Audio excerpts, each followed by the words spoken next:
If you feel unnoticed, if you're ashamed or lost in the middle of your own mistakes, this is for you.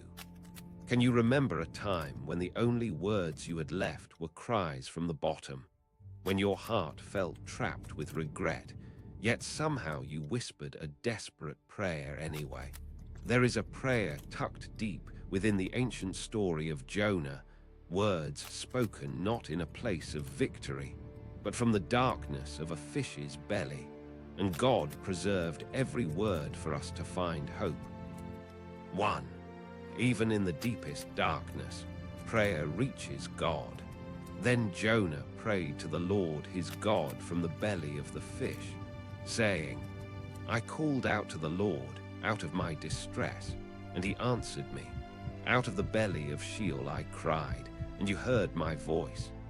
Jonah 2, 1-2. The story does not begin with a righteous man on his knees, or with songs of worship in a temple. It begins in utter darkness. Jonah, overwhelmed not only by the physical confines of the fish, but by shame, fear, and the knowledge that his predicament is the direct result of disobedience. Still, Jonah prays. There, from the blackness of rebellion's consequences, his voice is not lost. He is not too far gone, not too deep, not too desolate. His prayer pierces the depths. Do you realize no pit is too deep for God's ear? Not the pit of failure or self-inflicted regret or the aftermath of broken choices.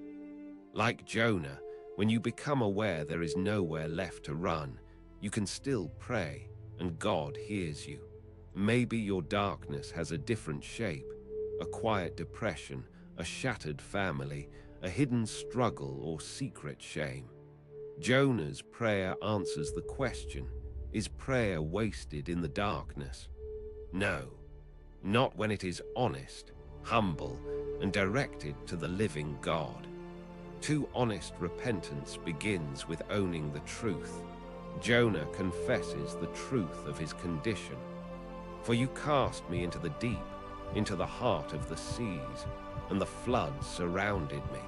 All your waves and your billows passed over me. The waters closed in over me to take my life.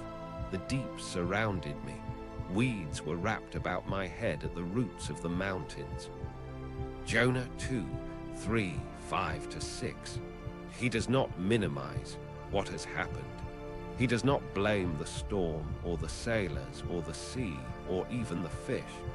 He says, you cast me, acknowledging God's hand even in the severity of discipline. This is the beginning of repentance. To stop running, to stop blaming, and to look unflinchingly at the reality of what has happened. Jonah's words echo the Psalms of lament, genuine sorrow, not just for his situation, but for the part he played in bringing himself there. Are you still hiding behind excuses for where you are? Or are you brave enough to say, God, it was your discipline. I am here because I ran from you.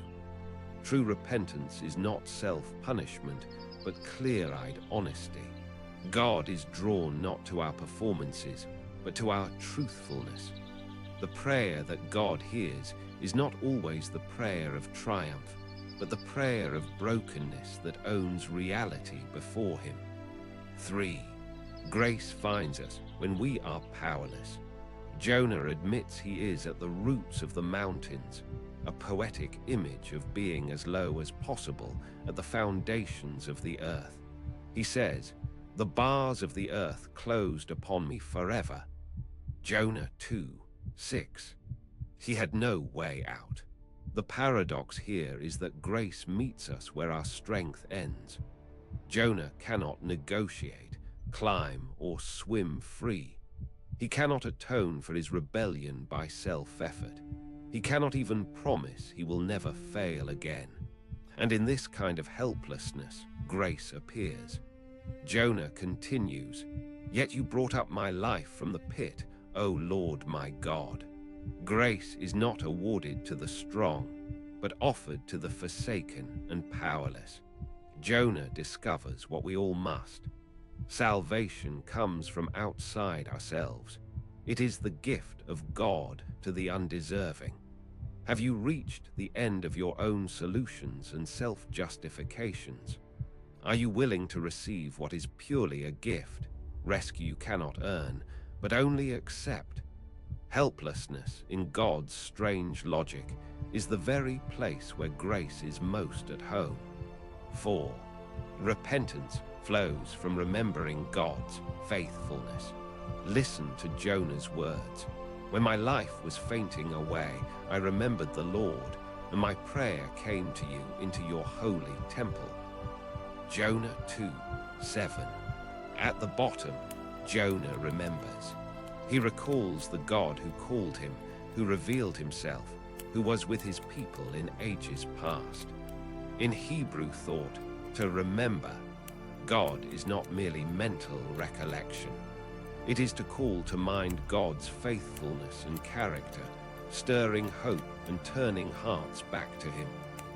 Repentance is catalyzed not just by guilt, but by memory, remembrance of God's mercy, his promises, his willingness to hear. When you find yourself low, practice this. Remember who God has been to you. Recall the times he rescued, forgave, restored, both in your life and in the lives of others. Let memory melt rebellion. Let remembrance lead you home, the way it led Jonah. God does not change. His mercy is ever near. How often do we replay our failures on loop, but forget the stories of God's kindness? Let remembering be the spark for your return. 5. Salvation belongs to the Lord, not to us. Jonah's prayer crescendos with this declaration. But I, with the voice of thanksgiving, will sacrifice to you. What I have vowed I will pay. Salvation belongs to the Lord. Jonah 2:9. Salvation is God's domain, not humanity's morality, not our eloquent prayers, not our dramatic promises. No matter how far we sank, or how grave the mistake, spiritual deliverance belongs to him alone. In Israel's national prayers and in the Psalms, this theme repeats. God alone saves, God alone redeems, God alone brings up from the pit. Here, inside a living tomb, Jonah realizes he cannot bargain with God, nor redeem himself. He will trust the outcome to him. To embrace this is freedom, because it breaks the lie that your spiritual destiny depends entirely on your own strength. You cannot save yourself, not truly, but you can surrender to the one who saves. Do you reach for control, or have you offered your helplessness to the Redeemer? Practice saying with Jonah, "Salvation belongs to you, Lord, not to me." It is God's joy to answer such a cry. 6. God's mercy defies our expectations. Jonah did not expect mercy for himself or, as the story later reveals, for the people he disliked. Yet God commanded the fish, and it vomited Jonah up upon the dry land. Jonah 2:10. The exit from the depths is unexpected, undeserved. God does not rescue with neatness or comfort. Sometimes deliverance is messy, humbling, and outside all of our plans. Mercy is not rationed out to the deserving, but lavished on the lost. Jonah walked out of darkness because God made a way, not because he proved himself worthy. This is the scandal and the glory of grace. Have you reconciled yourself to a God whose mercy offends even those who think they know him best? Or are you still waiting for him to make you earn your way back? Jonah's story insists. God's mercy is bigger than your categories. Let grace surprise you as it did Jonah. 7. The journey of obedience often begins again after brokenness. Jonah prays from the fish, but the story is not over when he is delivered. His journey goes on with new lessons, new struggles, and a calling still waiting for his yes. Often, God's mercy does not merely rescue us from consequences. It points us back toward obedience. It gives us another chance, another calling, another moment to say yes to what we once refused. For Jonah, the commission remained. Go to Nineveh. For you, no matter what pit you arise from, God's purposes still stand. God does not merely forgive and forget. He restores and redirects. His mercy is not only a shelter from wrath, but a call to renewed faithfulness. Do not think your failures have cancelled his plans. Instead, ask, what obedience is God inviting me to now that grace has found me? Surrender to the journey again. You may walk with a limp, but you will walk with purpose. 8. Idols forfeit the grace that could be theirs. Jonah in his prayer adds a haunting warning. Those who pay regard to vain idols forsake their hope of steadfast love. Jonah 2:8. An idol is not just a wooden figure, but anything we trust instead of God. Our pride, our plans, our grudges, our self-made righteousness. Jonah acknowledges that clinging to these will cause us to miss the grace that is offered. Are you holding tight to something you built yourself? A resentment, a habit, an identity, or your own ability to solve your problems? Clinging to these leaves no room for God's unearned compassion. Let go. Release your idols, not only the obviously sinful ones, but even the subtle attachments of heart and mind. Only empty hands can receive mercy. How tragic, Jonah mourns, that some throw away what could have been theirs. Is there an idol you need to release today? 9. Thanksgiving is an act of trust before deliverance arrives. Jonah determines, even before rescue is complete, I, with the voice of thanksgiving, will sacrifice to you what I have vowed I will pay. Jonah 2:9. Thanksgiving, in this context, is not celebrating visible deliverance. It is an offering spoken from the belly of the fish, an act of faith, not sight.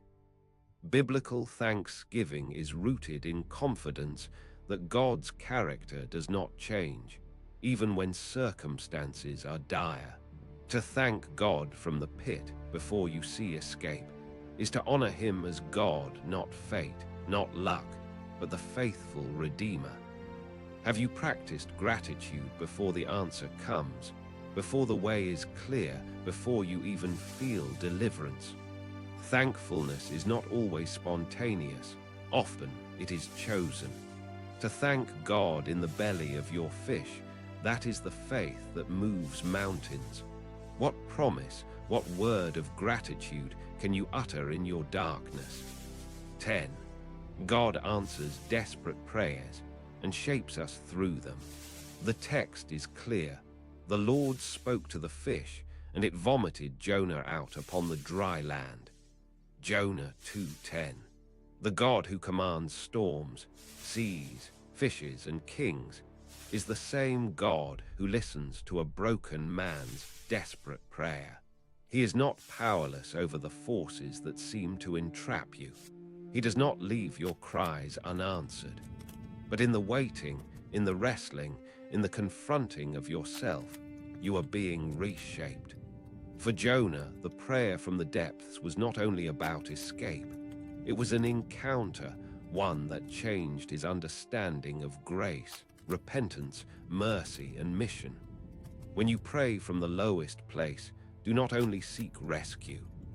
Ask, God, how are you shaping me here? What is your heart in my suffering? How can I know you more, not just escape my discomfort? Your desperate prayers are heard, and through them, God is crafting a deeper, more resilient faith in you. Let the depths become the classroom for eternal lessons.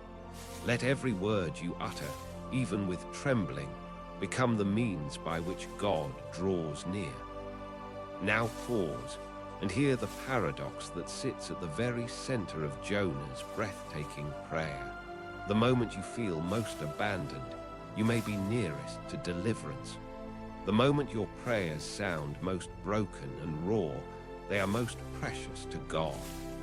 Jonah's honest cry from within the fish shows us that repentance is not the end, it is the beginning again. God's mercy is not the reward for having it all together, but the gift that meets us while we're still surrounded by weeds at the roots of the mountains. His grace finds us not when we have proved ourselves worthy, but when we finally stop pretending and surrender to the truth. What might happen if you believed that God's ear is open to you even now? That your darkest place can be the secret chamber of real transformation, the soil of renewed calling.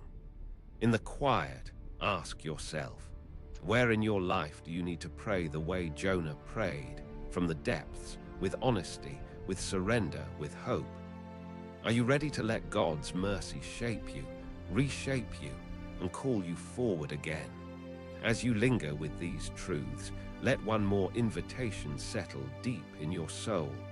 Whatever your darkness, however far you have run, God's love goes deeper still. You are not unreachable. Pause here. Let go of your striving, your bitterness, and your reasons for hiding. Dare to whisper the truth, confess, remember, receive, and give thanks, even from within your darkness.